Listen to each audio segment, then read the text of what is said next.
Au cœur de la Mecque, en Arabie Saoudite, se dresse la Kaaba, un édifice à la fois mystérieux et fascinant qui attire les regards et les cœurs depuis des siècles. Ce cube recouvert de soie noire brodée d'or, appelé la Kiswa, est renouvelé chaque année lors d'une cérémonie solennelle, perpétuant une tradition ancestrale qui relie le passé au présent. Pour plus de 2 milliards de musulmans à travers le monde, la Kaaba n'est pas qu'un simple bâtiment. Elle représente le point le plus sacré de la terre, la direction vers laquelle toutes leurs prières convergent, 5 fois par jour, où qu'ils se trouvent.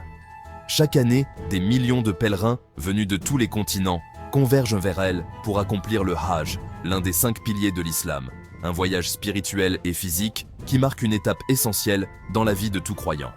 Mais pourquoi ce cube est-il si important?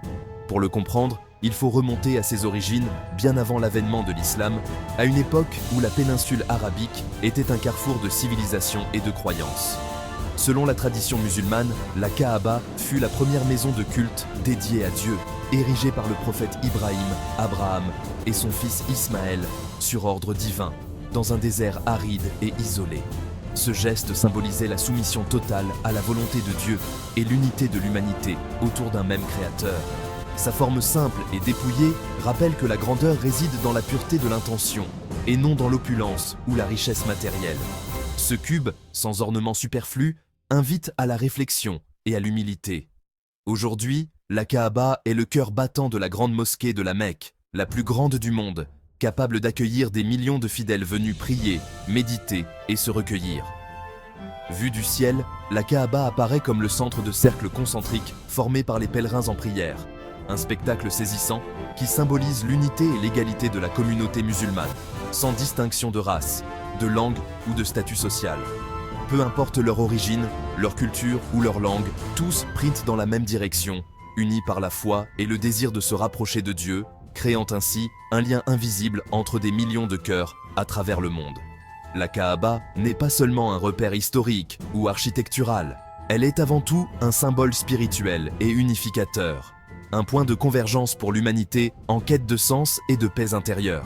Son histoire commence il y a des millénaires, avec un père et son fils dans le désert d'Arabie, posant les premières pierres d'un édifice qui allait devenir le centre du monde musulman, porteur d'un message universel de foi, d'humilité et d'unité.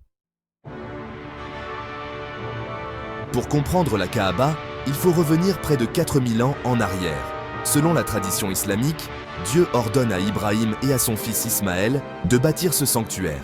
Sans outils modernes, ils élèvent les murs pierre par pierre, dans un acte de foi et de dévotion. La pierre sur laquelle Ibrahim se tenait, le Maqam Ibrahim, est encore visible aujourd'hui près de la Kaaba. Leur prière, « Seigneur, accepte ceci de notre part », symbolise l'humilité de leur démarche. Leur but n'était pas la gloire, mais l'adoration du Dieu unique. Une fois la construction achevée, Ibrahim appelle l'humanité au pèlerinage. C'est l'origine du Hajj. La Kaaba originelle était simple, sans toit, mais ses fondations sacrées ont traversé les âges. Ce lieu est devenu un phare spirituel pour des générations. Après sa construction, la Kaaba devient rapidement le centre du pèlerinage dans la péninsule arabique. Même les tribus polythéistes reconnaissent sa sacralité et la Mecque prospère comme carrefour commercial et religieux. Mais avec le temps, le monothéisme d'Ibrahim s'efface. Des idoles envahissent pour la Kaaba, jusqu'à 360 à la veille de l'islam. Malgré cette dérive, le pèlerinage et certains rites originels, comme tourner autour de la Kaaba, perdurent. La tribu des Quraysh, celle du futur prophète Mohammed, devient gardienne du sanctuaire, tirant prestige et pouvoir de ce rôle. Quelques fidèles, les Hunafa, cherchent à retrouver la foi d'Ibrahim.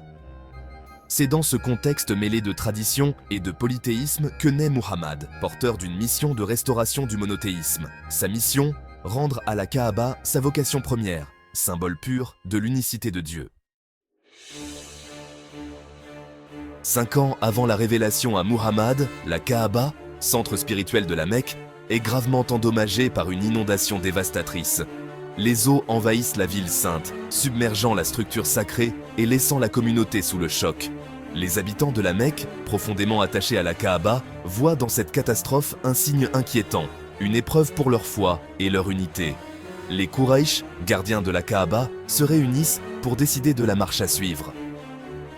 Ils savent que reconstruire la maison sacrée est un devoir, mais ils craignent la colère divine s'ils commettent la moindre erreur. Les discussions sont longues, empreintes de respect et d'appréhension.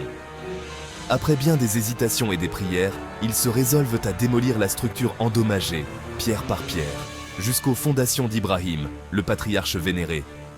Ce travail délicat est accompli avec solennité, chaque geste mesuré.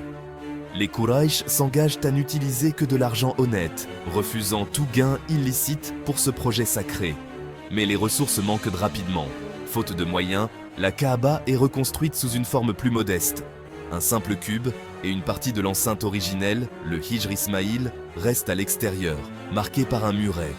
Pour la première fois, la porte de la Kaaba est surélevée. Un toit est ajouté pour la protéger des intempéries.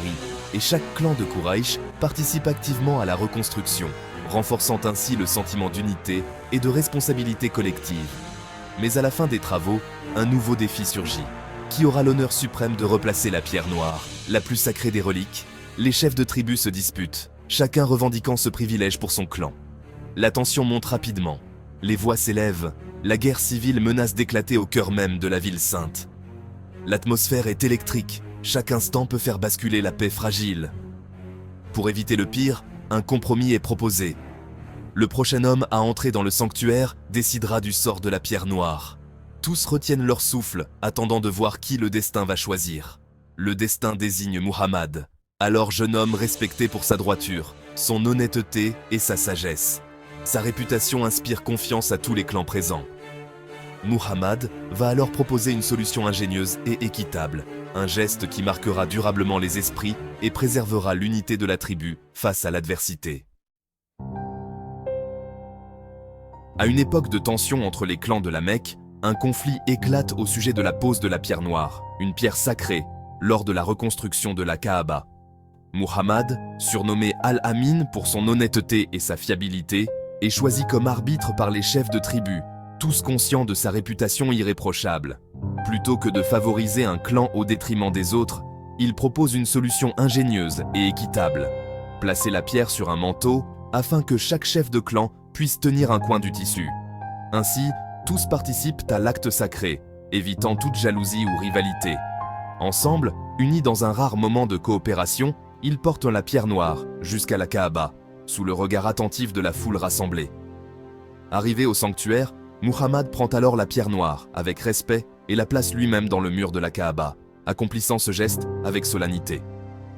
Ce geste sage et réfléchi permet d'éviter un bain de sang, apaise les tensions et démontre la capacité de Muhammad à unir les cœurs et à préserver la paix. Cet événement, survenu bien avant sa mission prophétique, révèle déjà les qualités exceptionnelles de leader, de médiateur et de rassembleur de Muhammad.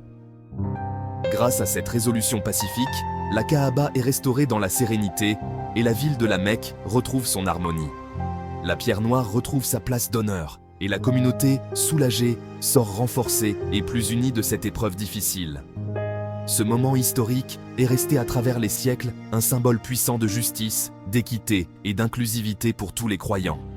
La Kaaba, désormais purifiée et restaurée, est prête à entrer dans une nouvelle ère, marquant le début d'un renouveau spirituel. Bientôt, elle redeviendra le centre du monothéisme, accueillant des pèlerins venus de toutes les contrées. Et le monde musulman, dans toute sa diversité, s'unira autour d'elle, faisant de la Kaaba le cœur spirituel de l'islam pour les générations à venir.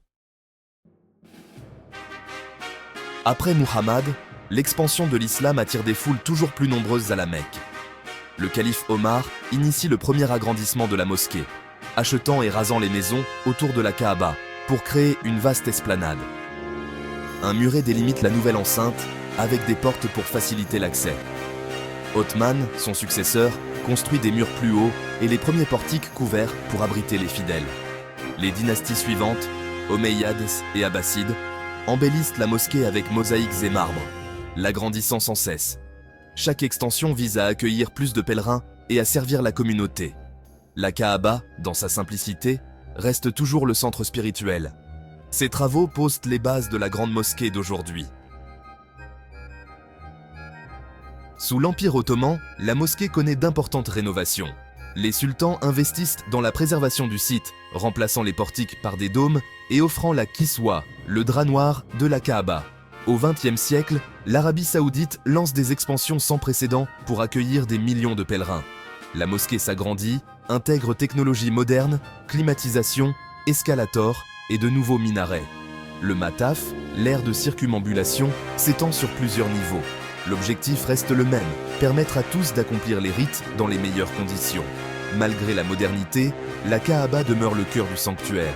Les transformations se poursuivent, toujours au service des fidèles. Au-delà de l'histoire et de l'architecture, la Kaaba est le symbole ultime de l'unité musulmane. 5 fois par jour, des milliards de musulmans du monde entier se tournent vers elle pour prier, effaçant les frontières. Lors du Hajj, des millions de pèlerins, tous égaux, tournent ensemble autour de la Kaaba, vêtus du même habit blanc. Les distinctions disparaissent, la fraternité s'impose. La Kaaba, vide à l'intérieur, rappelle que l'on n'adore pas la pierre, mais Dieu. Elle est un centre de gravité spirituelle, unifiant la communauté. Elle relie le présent au passé prophétique d'Ibrahim. C'est une boussole pour la vie spirituelle de milliards de personnes. En tournant autour d'elle, les musulmans affirment leur unité et leur engagement envers l'unicité de Dieu. La Kaaba reste et restera le cœur battant du monde musulman.